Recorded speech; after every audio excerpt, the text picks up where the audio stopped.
अस्सलाम वालेकुम स्टूडेंट। आज हमारा टॉपिक है short method for finding particle integral.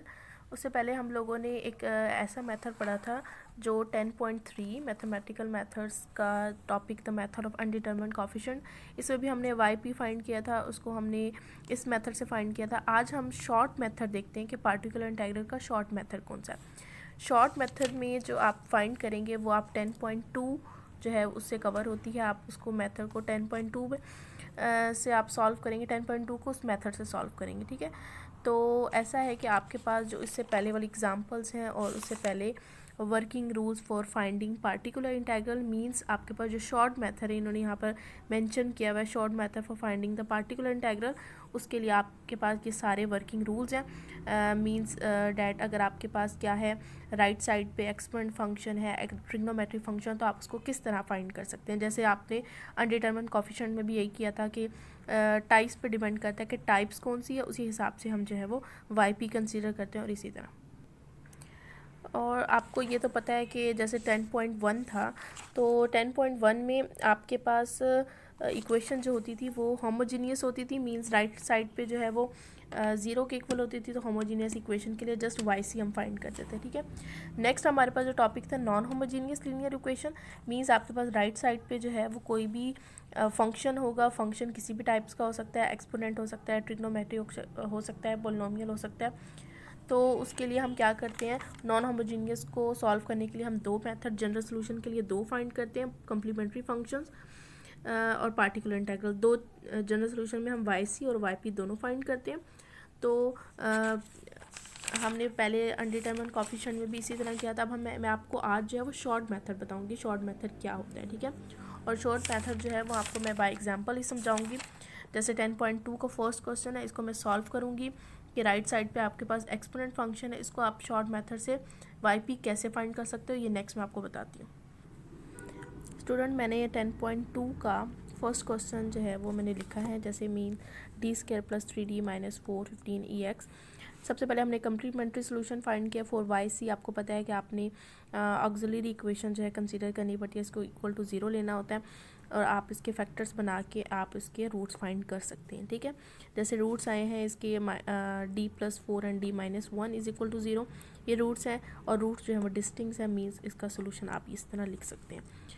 Next हमारे पास जो है वो है वाई पी ही मैंने आपको बताना है इस मेथड में। तो वाई पी जो शॉर्ट मेथड है वो ये है कि आप वाई पी क्या कंसिडर करेंगे, y p is equal to 15, जो आपके राइट साइड पे है 15 EX, इसको आपने लेना है न्यूमरेटर में।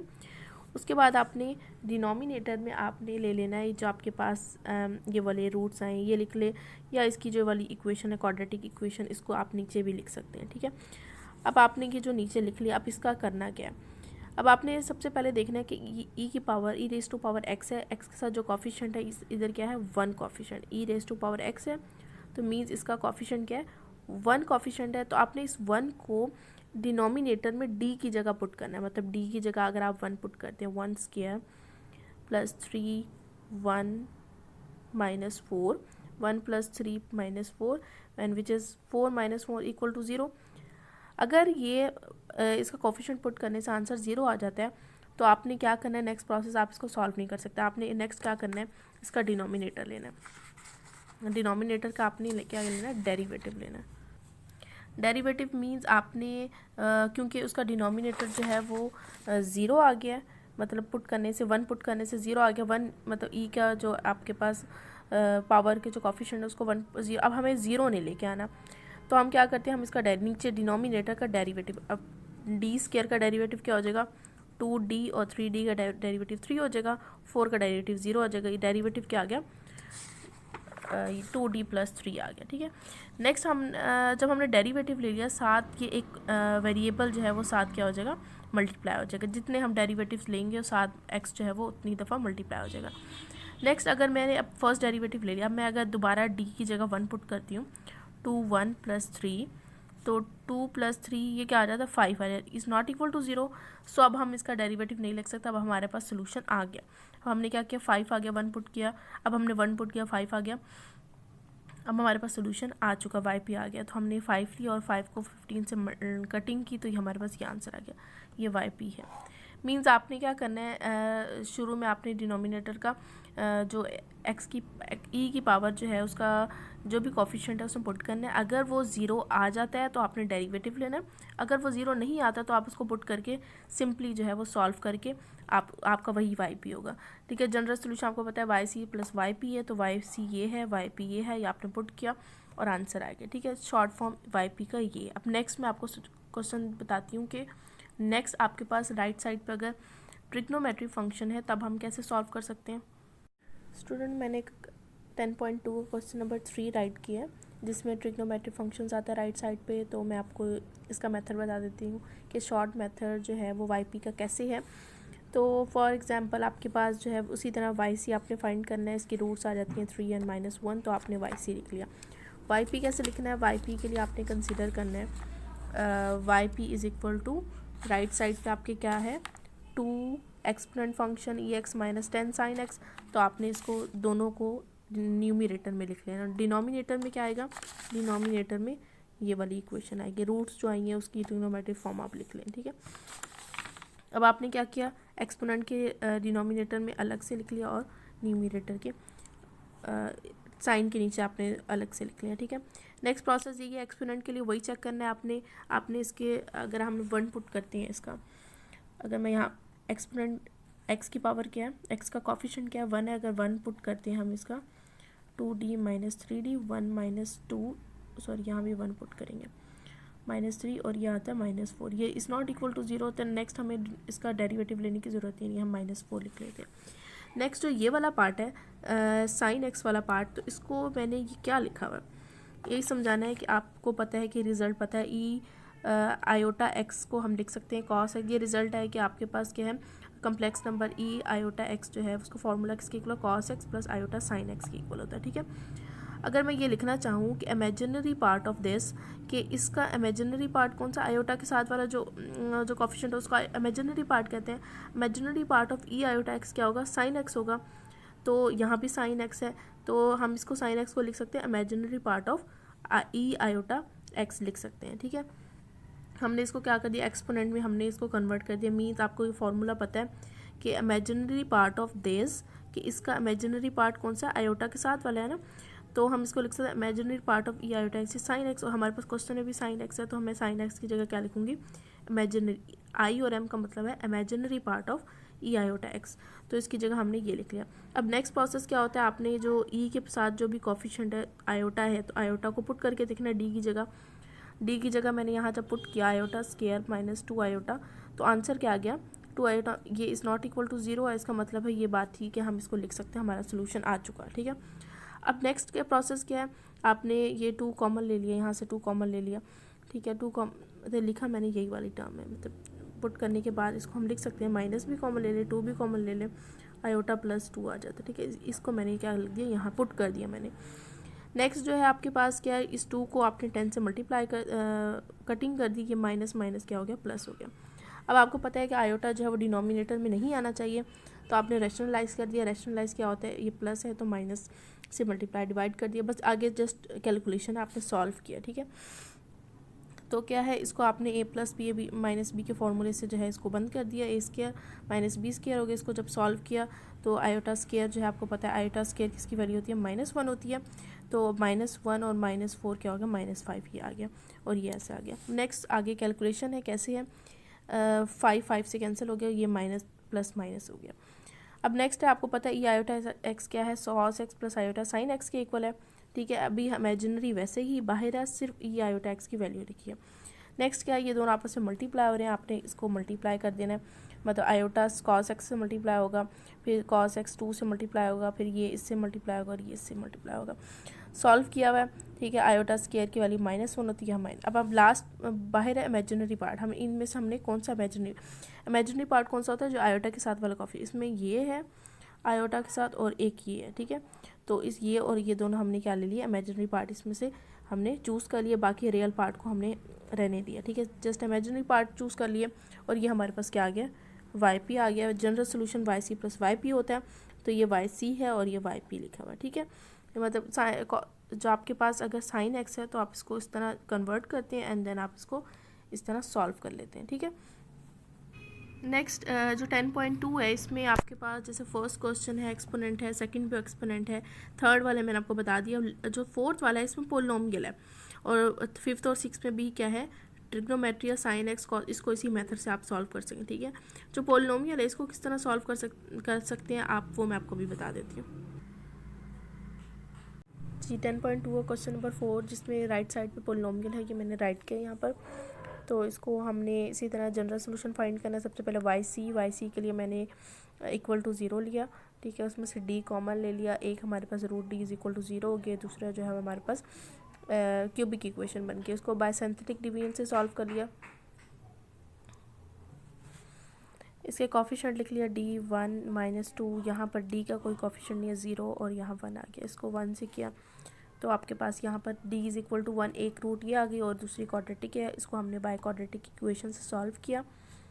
तो इसकी दो रूट्स आ गई हैं, एक प्लस के साथ एक माइनस के साथ। हम वाई सी कैसे लिखेंगे इस टाइप का, पहले एक 0 है, एक 1 है, और एक दो रूट्स, दो वैल्यूज़ जो है वो एक प्लस के साथ एक माइनस के साथ। तो हमारे पास वाई सी क्या है, इस टाइप के चारों जो आपके पास वैल्यूज़ हैं वो डिस्टिंक्ट है, डिफरेंट है, इसलिए हम इसको वाई सी इस तरह लिखेंगे। अब वाई पी कैसे लिखेंगे मैं आपको बताती हूँ। वाई पी के लिए आपने क्या कंसीडर करना है, जो राइट साइड पे है उसको न्यूमरेटर में लिखना है, डिनोमिनेटर में आपने वही डी वाला जो इक्वेशन थी ये वाली ये आपने नीचे जो है डिनोमिनेटर में इसमें लिख लेनी है। नेक्स्ट जो है वो उसी तरह है, इसमें से डी कॉमन ले लिया मैंने। ठीक है, डी 1/d साइड पे हो गया। ठीक है, उसके बाद जो है ये वाली नीचे जो डिनोमिनेटर वाली टर्म थी इसको ऊपर ले गए, और ये इसकी पावर क्या होगी, -1 होगी। ठीक है, ये क्यों किया, क्योंकि पोलिनोमियल को सॉल्व करने का यही तरीका है। ये जो डी वाली इसकी पावर यहाँ 1 थी, ऊपर लेके तो इसकी वैल्यू क्या होगी, -1 होगी, और ये वैसे का वैसे। अब नेक्स्ट मैंने यहाँ क्या किया, इस 1 को पहले लिख लिया, d3 माइनस 2d² को बाद में लिख लिया। क्यों लिखा है, हमें पता है we know that the 1 + x whole power n binomial theorem है। 1 + होल पावर n किसके इक्वल होता है, 1। फर्स्ट टर्म जो थी 1, n जो पावर है वो आती है, और साथ जो x सेकंड वाला होता है वो, प्लस n -1, मतलब एक जो आपके पास पावर होती है उसमें से कम हो जाए, 2 फैक्टोरियल प्लस x², मतलब जो सेकंड वाली टर्म है उसका स्क्वायर हो जाता है, प्लस n -1। ये रिजल्ट है। ठीक है, इस रिजल्ट को हमने इसमें यूज़ करना है। जैसे 1/d आपके पास इस वाली टर्म में हमने इसको सॉल्व कर लेना। ठीक है, अब हमने ये वाला थ्योरम जो है वो हमने इसमें हमने यूज़ करना है 1 प्लस, और इसको हमने कंसिडर कर लेना है, ये पूरा क्या है, x है। 1 + x होल पावर -1 है, यहाँ n जो है -1 है। इसको इसी तरह आपने सॉल्व करना है, 1 प्लस और ये n हो गया, ये x हो गया, प्लस n -1, मतलब जैसे ये वाला थ्योरम है, ये थ्योरम है। ठीक है, ये आपने यूज़ किया इसमें, n -1 2 फैक्टोरियल, और x² मीन्स आपके पास जो x है वो ये है, इसका स्क्वायर हो गया, प्लस सो ऑन। मैंने जस्ट फर्स्ट 3 टर्म्स लिए, बाकी जो है सोन कर दिया। इसी तरह जो सेकंड ये वाली टर्म थी ये साथ यहाँ पर मल्टीप्लाई हो गई। नेक्स्ट क्या है, माइनस, ये प्लस माइनस हो गया d, और माइनस ये वाला माइनस पहले हुआ तो -1 प्लस हो गया। ठीक है, 2d², और ये जी सॉल्व हुआ -1, और ये क्या हो जाएगा, -2 हो जाएगा, और 2 × 1 = 2 और -2, ये 2 फैक्टोरियल क्या होता है, 2 - 1 2.1, मतलब 2 × 1 होता है, 2 से कैंसिल हो गया, और a - b का फॉर्मूला खुल गया, a² प्लस b² -2ab, ये हमारे पास इस तरह आ गया। ठीक है, प्लस सो, और ये हमारे पास। नेक्स्ट हमारे पास जो क्वेश्चन है, क्वेश्चन में हमारे पास d4, मतलब जो मैक्सिमम पावर है वो d4 है। अब मैंने लिखा neglect d5 and higher power of d, मतलब मीन्स डैट आपके पास जो वैसे भी मैक्सिमम d4 है तो आपने d4 तक ले लेना है, और बाकी जो d6 है, d5, वो सारे क्या निगलेक्ट कर लेना है, इसको इग्नोर कर देना। मीन्स डैट आपने 1 - d3 2d² प्लस 4d, इसमें से 4d वाला ले लेना ये, और ये निगलेक्ट कर, इसको ख़त्म कर देना। बाकी तमाम सारी टर्म्स जो है वो हायर पावर होंगी, उसको हमने निगलेक्ट कर, जस्ट हमने इतना ले लिया, और बाकी जो है ये टर्म्स हमारे पास ये आ गई। नेक्स्ट क्या है, आपने इसको मल्टीप्लाई करना है, ये पूरी टर्म क्या है बारी बारी से मल्टीप्लाई होगी। पहले ये पूरी टर्म 1 से मल्टीप्लाई हो, ये आ गया, फिर ये पूरी टर्म d3 से मल्टीप्लाई हो, और ये d² से हो गया, और ये d4 से। ये जो d3 d4 क्या रिप्रेजेंट कर रहे होते हैं, डेरिवेटिव रिप्रेजेंट करते हैं। मतलब d3 जो third derivative, d2 second derivative, और d4 4, मतलब मीन्स हमने इस वाले टर्म्स के 3 डेरिवेटिव लेने, इस टर्म का सेकंड डेरिवेटिव, और इस टर्म का 4 डेरिवेटिव। ठीक है, अगर मैं यहाँ साइड पे करूँ तो आपके पास ये टर्म है, इसका फर्स्ट डेरिवेटिव ये बनता है 4x³ + 3, और सेकंड डेरिवेटिव 12x², और थर्ड डेरिवेटिव 24x और फोर्थ डेरिवेटिव 24 जस्ट बनता है। तो इसको मैंने साइड पर डेरिवेटिव ले लिया, ये मैंने पुट कर दिया। नहीं, यहाँ थर्ड डेरिवेटिव है तो थर्ड डेरिवेटिव जी 24x है, इसकी जगह यहाँ 24x आ गया। और 2 सेकंड डेरिवेटिव है तो सेकंड डेरिवेटिव 12x किया था, पुट कर दिया 4 डेरिवेटिव 4 और 4 डेरिवेटिव 24 ये पुट कर दिया। ठीक है, पुट करने के बाद क्या किया, मल्टीप्लाई किया, आपके पास सोल्यूशन आपके पास आ चुका। ये जो 1/d आ रहा है, आपको पता है d जो है वो डेरिवेटिव को शो करता है, 1/d जो है वो उसका रेसिप्रोकल है, ये इंटीग्रेशन को शो करता है। ठीक है, अब हमने क्या करना है, इस पूरी टर्म को जो हमने थोड़ा सा इसको सॉल्व किया, हमारे पास आंसर ये आ गया। अब हमने इस पूरी टर्म का क्या लेना है, इंटीग्रेशन लेना है। तो इंटीग्रेशन कैसे लेते हैं कि आपके पास अगर x4 है तो क्या करते हैं कि x4 है तो पावर एक पावर जो है उसमें ऐड हो जाती है और नीचे भी 4 + 4 हो जाता है। ठीक है, इस तरह होता है। तो नेक्स्ट मैंने इंटीग्रेशन ली हुई है x5/5 और यहाँ था जी 21/2 x था, तो x की पावर जो है वो 1 है, तो 1 + 1 क्या हो जाएगी, 2 हो जाएगी, और नीचे भी 1 + 1 2 हो जाएगी। ठीक है, तो ये इस तरह जो है वो 2 आ गया प्लस, और ये वाला सॉरी ये 2 नहीं है, वो वाला 2 बाद में, और x स्क्वायर था तो उसकी पावर 3 होगी, नीचे भी 3, और 97 के साथ कुछ नहीं था तो इंटीग्रेशन का वेरिएबल आ जाता। ठीक है, तो हमारे पास ये सॉल्व हो गया। जनरल सोल्यूशन आपको पता है yc + yp, ये आपका जो है वो जनरल सोल्यूशन आ गया। नेक्स्ट जो है वो आप देख सकते हैं 10.2 प्रैक्टिस के लिए आपको जितने भी क्वेश्चन आप सॉल्व करना चाहे कर सकते हैं। ठीक है, तो ये आप लोगों ने इसको सॉल्व कर लेना। Thank you.